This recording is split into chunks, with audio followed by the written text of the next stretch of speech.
नमस्कार, प्रखर राजपूत को देख रहे हैं आप और मिडिल ईस्ट की मॉर्निंग की खबरों में एक बार फिर से आपका स्वागत करता हूं। और आज खबरें बहुत ज़्यादा इंपॉर्टेंट होने वाली, चूंकि आज अरब के देशों ने एक ऐसी समिट बनाई है जिसके बाद ये कयास लगाया जा रहा है कि मिडिल ईस्ट में अब शायद शांति आ जाए। वहीं ट्रंप ने ईरान को लेकर कुछ बड़ा ऐलान किया, इसके बारे में भी आपको इत्मीनान के साथ बताऊंगा। और साथ ही इसराइल ने खतरनाक ऑपरेशन गजा के अंदर चालू कर दिया, जिसके बाद गजा में लाशों की संख्या लगातार बढ़ती जा रही है, इसके बारे में भी आपको मैं बताऊंगा।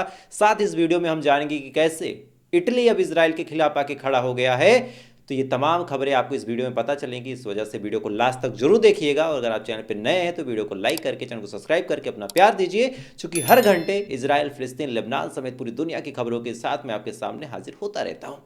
तो बिना किसी देरी के अब बढ़ते हैं खबरों की तरफ। और सबसे पहली खबर निकल के सामने आई है कि ट्रंप ने जब कहा था कि इजराइल को अब अपने हमलों को धीमे कर देना चाहिए, इजराइल को अब शांति समझौतों की तरफ बढ़ना चाहिए, उस टाइम हम लोग ये सोच रहे थे कि शायद ट्रंप और नेतन्याहू के बीच लड़ाई हो चुकी है, या फिर यूं कहा जाए ट्रंप और नेतन्याहू के बीच जो ताल्लुकात थे वो ताल्लुकात काफ़ी गड़बड़ हो चुके हैं। लेकिन अब पता चला कि ताल्लुकात कभी भी इन दोनों के गड़बड़ हो ही नहीं सकते, चूंकि ट्रंप ने एक बयान दिया। और इस बयान में ट्रंप ने बड़े स्पष्ट अंदाज में कहा कि ऐसा है, जो नेतन्याहू हैं काफ़ी परेशान हैं और गुस्से में भी हैं, फ्रस्ट्रेटेड हैं। उन्होंने एक वर्ड यूज़ किया इंग्लिश का, फ्रस्ट्रेटेड। अब फ्रस्ट्रेटेड का मतलब बड़ा साफ है कि एक आदमी जो मानसिक तौर पे काफ़ी नाराज हो, चिड़चिड़ा हो गया हो। इसके बाद ट्रंप ने कहा कि नेतन्याहू के फ्रस्ट्रेटेड होने की वजह सबसे बड़ी ये है कि हमास ने 7 अक्टूबर को, यानी साल 2023 में हमास ने 7 अक्टूबर को इजराइल के ऊपर हमला किया, और इसी हमले की वजह से नेतन्याहू इतना ज़्यादा फ्रस्ट्रेटेड हैं कि वो आज भी हमास को मिटाने की कोशिश कर रहे हैं।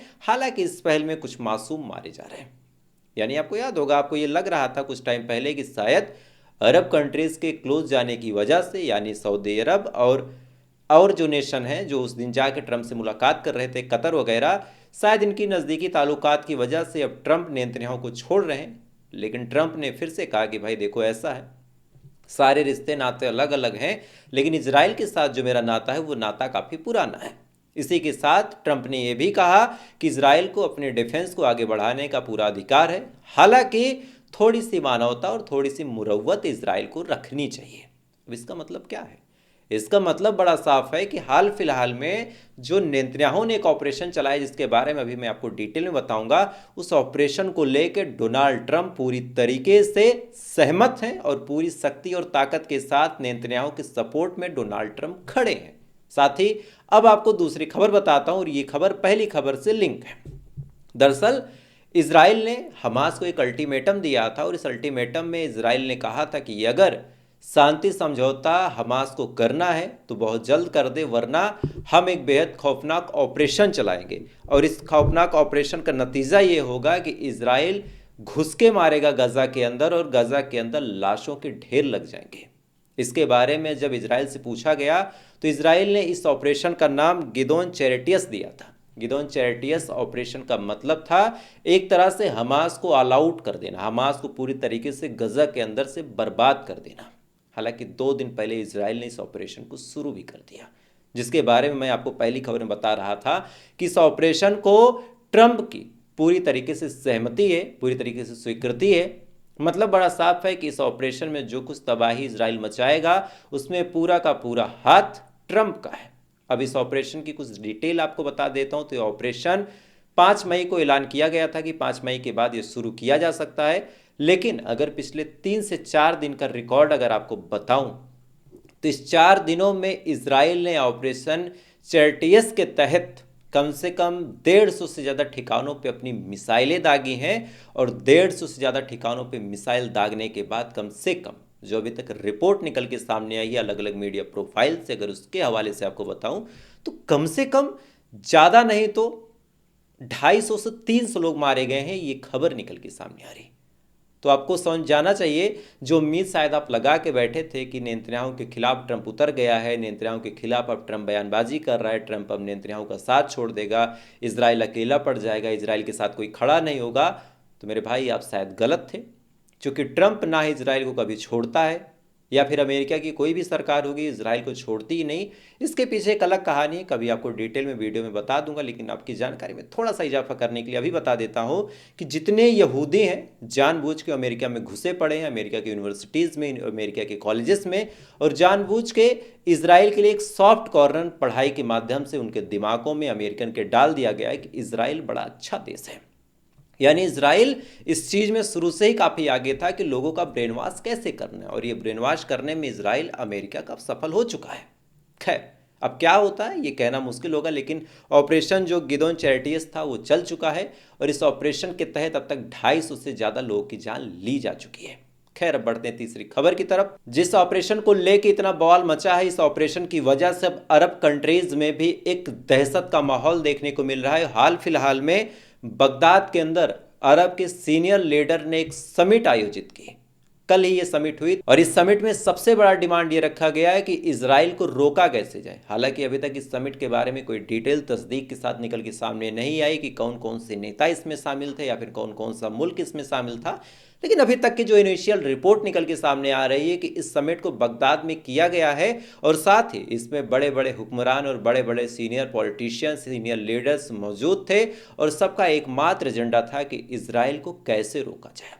अब यहाँ पे मेरा एक बड़ा सिंपल सा आपसे सवाल है, और ये सवाल आपके माध्यम से उन नेताओं तक मैं पहुँचाना चाहता हूँ।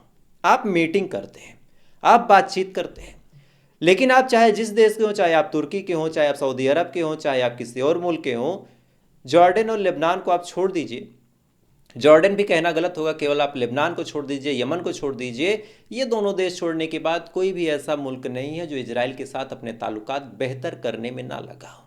तो ये चीज़ें मेरे समझ में नहीं आती कि एक तरफ आप मीटिंग करते हैं और कहते हैं कि यार हमें मिडिल ईस्ट में शांति चाहिए, हम मिडिल ईस्ट में सौहार्द चाहते हैं, लड़ाई झगड़ा नहीं चाहते, मारकाट नहीं चाहते, और दूसरी तरफ आप उसी इजराइल से बिजनेस करना चाहते हैं। तो ये दोगलो वाली बात मुझे नहीं समझ में आती। बहरहाल अभी तक की जो रिपोर्ट है कि समिट का जो मेन इंटेंशन था वो यही था कि आने वाले टाइम में इजराइल को रोका कैसे जाए।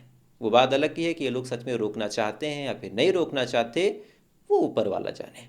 खैर, अब बढ़ते हैं चौथी खबर की तरफ, और ये खबर इटली से निकल के सामने आई है कि इटली ने अब इजराइल के फॉरेन मिनिस्टर को सीधा रोकते हुए एक लाइन में बातचीत की और कहा कि अब आपने जो किया है वो कर दिया, लेकिन आने वाले टाइम में आप जो कर रहे हैं हम उसका विरोध करते हैं, उसकी मुखालफत करते हैं, और हम सीधा सीधा मिडिल ईस्ट में शांति चाहते हैं।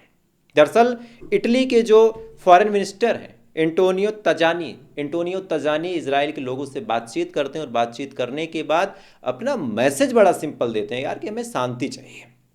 अब इस मैसेज को लेके भी आप बहुत खुश मत हो जाइएगा, यहाँ पे भी दो मतलब है। इटली जो है अमेरिका के थोड़ा सा खिलाफ रहता है।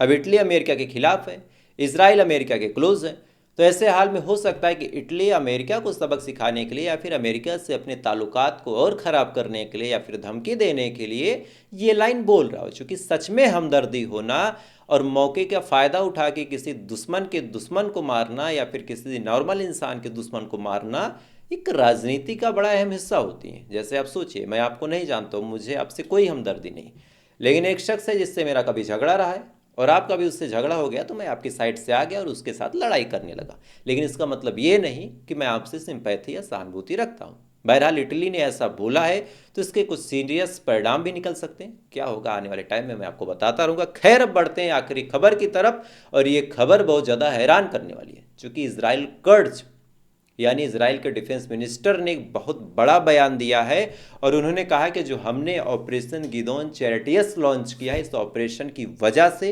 हमास झुक रहा है।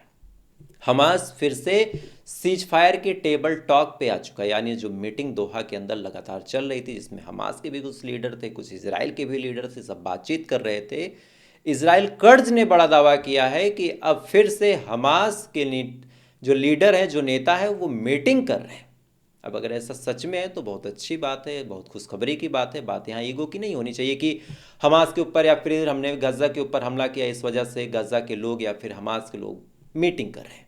सिंपल बात है, कहीं झुकना पड़े झुक जाइए, क्योंकि मासूम की जान जाए, किसी मजलूम को परेशानी हो, दिक्कत हो, आई डोंट थिंक ये कोई अच्छी बात है। बहरहाल अभी तक की ये रिपोर्ट इजराइल कर्ज के हवाले से निकल के सामने आ रही कि ये लोग दावा कर रहे हैं कि टेबल टॉक फिर से शुरू हो गई है।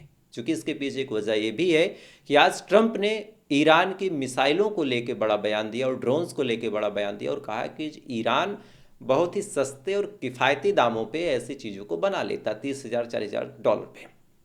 और ये पोस्ट बाकायदा ईरानी मिलिट्री के हवाले से आपको बता रहा हूँ कि डोनाल्ड ट्रंप ने बाकायदा ईरान की डिफेंस की चीज़ों की तारीफ की और कहा कि इनकी डिफेंस की चीज़ें काफ़ी किफ़ायती हैं, काफ़ी कम बजट में हैं और काफ़ी इफिशियंट हैं। तो हो सकता है कि अब ये चीज़ें देखने के बाद इजराइल को भी टेंशन हो कि भाई हम तो अरबों खरबों खर्च करते हैं, ये 40,000 $50,000 में बना ले रहे हैं, इम्पैक्ट सेम है, तो लड़ाई झगड़ा क्यों करना। खैर, खबर कुछ भी हो या फिर आने वाले टाइम में कुछ भी हो, लेकिन अभी तक की ये रिपोर्ट है कि टेबल टॉक फिर से चालू हो गई है। खैर, तो फिलहाल आपकी ये बड़ी खबरें थी मिडिल ईस्ट की। थोड़ी देर बाद दोपहर को आपसे फिर मुलाकात होगी लगभग 3 से 4 बजे के बीच। तब तक आप अच्छे रहिए। खबरें आपको पसंद आती हैं तो वीडियो को लाइक कीजिए, अपने दोस्तों से शेयर कीजिए, चैनल सब्सक्राइब कर लीजिए ताकि जब भी खबरें लाऊं सबसे पहले आप तक पहुंचे। तब तक आप अच्छे रहिए, खुश रहिए। जय हिंद, जय भारत।